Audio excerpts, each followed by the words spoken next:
আমার নাম কালিল সুলিভান। আর ডক্টর জাকির নায়েক বললেন যে শেষ নবী হলেন নবী মোহাম্মদ। আর আমার বন্ধুরা আমাকে বলেছে যে যীশু খ্রিস্ট আবার আসবেন। এই কথাটা কি সত্যি? ভাই, আপনি প্রশ্ন করলেন যে মোহাম্মদ সাল্লাল্লাহু সাল্লাম হলেন শেষ নবী, শেষ রাসূল, কিন্তু তার বন্ধু যীশু খ্রিস্ট আবার পৃথিবীতে আসবেন। এই কথাটা বাইবেলও বলা আছে, যীশু খ্রিস্ট আবার পৃথিবীতে আসবেন। কোরআনের বেশ কিছু আয়াতে এই কথা বলা হয়েছে, যেমন সূরা মাইদার 116 নম্বর আয়াতে বলা হয়েছে। আর সব মিলিয়ে 70টি সহিহ হাদিস আছে যেখানে বলা আছে যীশু খ্রিস্ট আবার ফিরে আসবেন। কিন্তু যে কারণে যীশু খ্রিস্ট আবার পৃথিবীতে আসবেন সেটা হলো খ্রিস্টান ধর্মের যীশু খ্রিস্ট তিনি ঈশ্বরের একমাত্র প্রেরিত দূত, যাকে তার অনুসারীরা ভুল করে ঈশ্বর বলে মানে। আর কোনো নবী নেই যাকে তার অনুসারীরা ঈশ্বর বলে ভুল করেছে।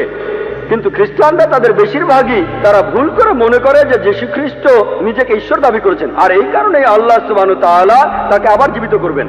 আর এই সম্পর্কে পবিত্র কোরআনে সূরা মাইদার 116 নম্বর আয়াতে উল্লেখ করা হয়েছে, সেই দিন আপনি সাক্ষী হবেন, হে আল্লাহ সুবহানাহু ওয়া তাআলা, আমি তাদের উপাসনা করতে বলিনি, আমাকে আমি বলেছি আবুদুল্লাহ, আল্লাহকে মানো, রব্বি ওয়া রাব্বুকুম, আমার প্রভু তোমাদের প্রভু। তাই দ্বিতীয়বার পৃথিবীতে এসে যীশু সাক্ষ্য দেবেন যে আমি আমাকে উপাসনা করতে বলিনি, আমি তোমাদের বলেছি এক ঈশ্বরের উপাসনা করতে। তাহলে দ্বিতীয়বার যীশু নতুন কোনো আইন আনবেন না, তিনি আসবেন হযরত মুহাম্মদ সাল্লাল্লাহু আলাইহি ওয়াসাল্লামের উম্মত হিসেবে।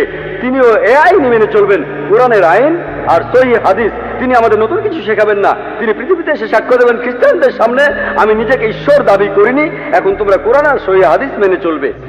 আপনি বললেন যে শেষ নবী হলেন নবী মোহাম্মদ, আর তারপর যীশু আবার ঠিক দ্বিতীয়বার তিনি নতুন নির্দেশ আনবেন না।